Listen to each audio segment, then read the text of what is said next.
Hello. Really a great pleasure being here, and we all have experienced by now our democracy is not as stable as we all had thought, and in times of rapid change, other models are competing with it, and we are under attack uh, by uh, by fake news and stuff like that. So we really can't take it for granted anymore that our democracy will go on working, and we really have to deal with it. Uh, the times will continue to change, and the change will be even more rapid. And that means we need completely new ways of thinking, um, innovative ways of thinking, of approaches. And yes, and this is vital. That's nothing new. Would have been good if we would have done it much earlier. But of course, the human brain is limited, and so we only can see certain aspects. And well, yes, we have to open up. I'm Dieter Brockmeyer, and I'm the co-founder and director innovation at Time. Time, that's for technology, internet, media, and entertainment of the Diplomatic World Institute. The Institute is a spin-off of the magazine, the Diplomatic World magazine, that has been around for the last 20 years in the Brussels area, serving the diplomatic community there. And that has turned into an opinion platform where head of states, diplomats, lobbyists, or just forward thinkers are presenting their vision for the future. And this was for us the initial idea 2 years ago to find the Diplomatic World Institute, because as a magazine, you can't do certain things and that you can do as an institute, as an NGO. And that's what why we launched it. And one of my first things was to initiate the World Innovation Trophy, global award.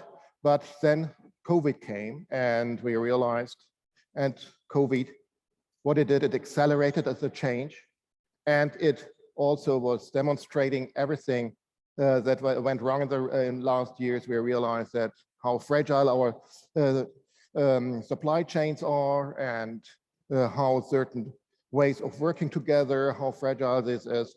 So we realized we can't go on with just innovation. We have to think it differently, and that's how the holistic approach came in. It's well, you see, I'm not really going to elaborate on this. So if you are interested in more in what direction we are going, I refer to the book I have been doing, because when you have a change and say something like holistic World Innovation Trophy, you have to explain what, why, and what it is for, and that's how this concept of holistic innovation was coming along. Well, we have to deal with all this,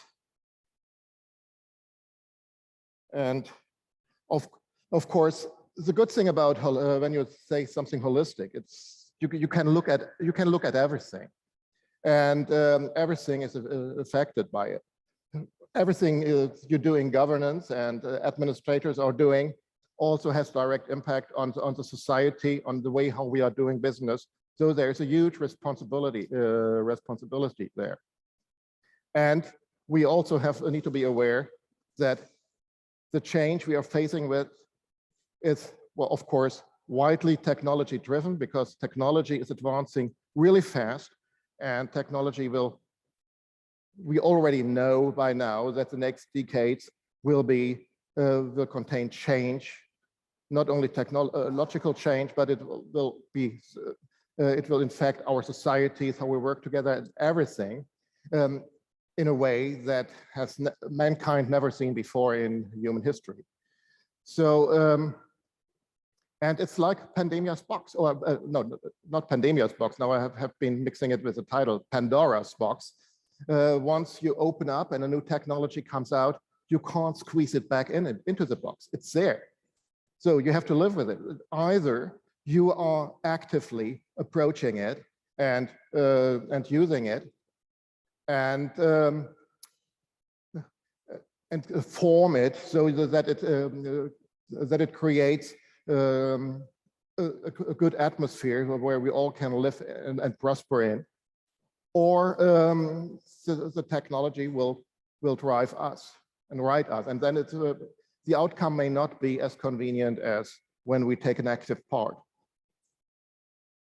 And we see when we look back at the history of the internet, that's, what is it, 35 years ago, then the internet came.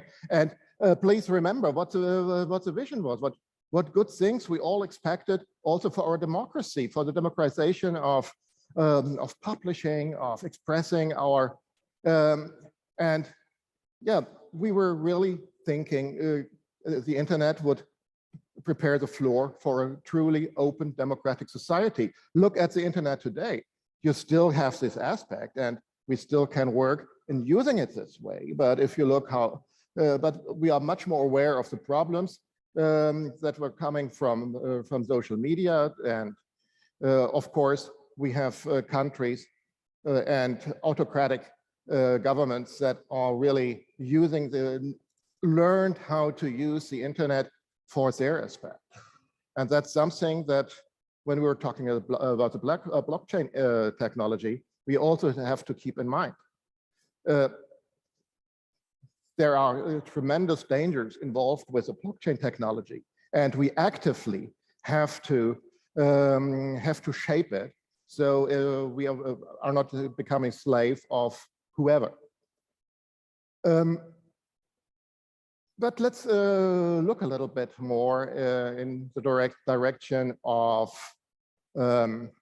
social media, because social media is something that is driving us. I think nobody can live without the smartphone anymore and checking the notes and messages from friends constantly. And yeah, it's a good thing, it is. We stay connected, and I'm in contact with people that before I had not seen and been in contact for years, and suddenly I know what these people are doing. So that's sure is a positive aspect. The other aspect is that suddenly we are swamped with fake news, and yeah, that sure is a problem.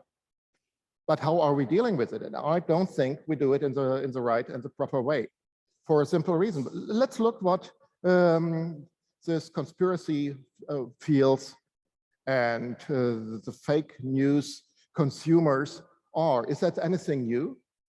We seem to think it is anything new. No, it's nothing new. We are just more aware of it. I remember the good old barroom talks way back when, before the internet was around. And you had the very same perspectives and the very same opinions expressed by people when they were sitting around a table with their beer. And when you really listen carefully, you realize this is a huge group. So the difference was they didn't have a chance to express, because we had a different kind of filter bubble, because these opinions didn't get into the regular newspaper and the regular media mainstream. And suddenly now we are having the internet, and we're having the social media platforms. And of course, now suddenly it becomes visible, and we realize that it is a huge movement. And of course, in times of uncertainty and change, these movements tend to become even stronger. We see it here in COVID, how the opponents of the measurements that are taken, and the deniers of the dangers of the pandemic, how strong they suddenly are becoming. And of course, they are using the social media platforms, and they are heard very strongly. But I rather see it for our societies as a chance, because we are suddenly aware of a problem. And we only need to to tackle it? Well, of course, you have to divert. On the one hand, you have the manufacturer of fake news. Very often they know it's fake news. And they just, either they were going clickbaiting and they know there's an audience out there and the news will spread and they will make a lot of money with it. And of course, you have interest groups that are definitely using this to influence our societies. But on the other hand, you have the people that are definitely believing it, and just by saying we have to block them and have some kind of censorship, even if it's not called censorship, it's not really giving the right answer, because in the long run, we are undermining the base of our democracy, and we do that to ourselves. So we need to find other ways to tackle with that. If we are talking about the manufacturers of fake news, it's kind of easy, and even technology can help here. It can help you a lot. When you, by defining the outlets and blocking them or sending out, that's what I would prefer, warn messages saying, hey, this is not a reliable news source. On the other hand, but of course, you have these people that are believing stuff. And you won't get them by that. And rather a warning signal rather will attract them more, because they say, okay, that's something that is denied by mainstream media, so it must be good.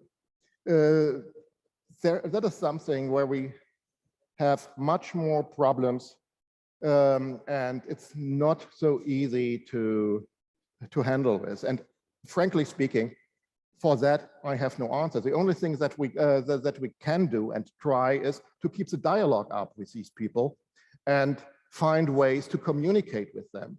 And so what we see in another field, that is cancel culture, is a very dangerous thing, because you increase the divide of societies.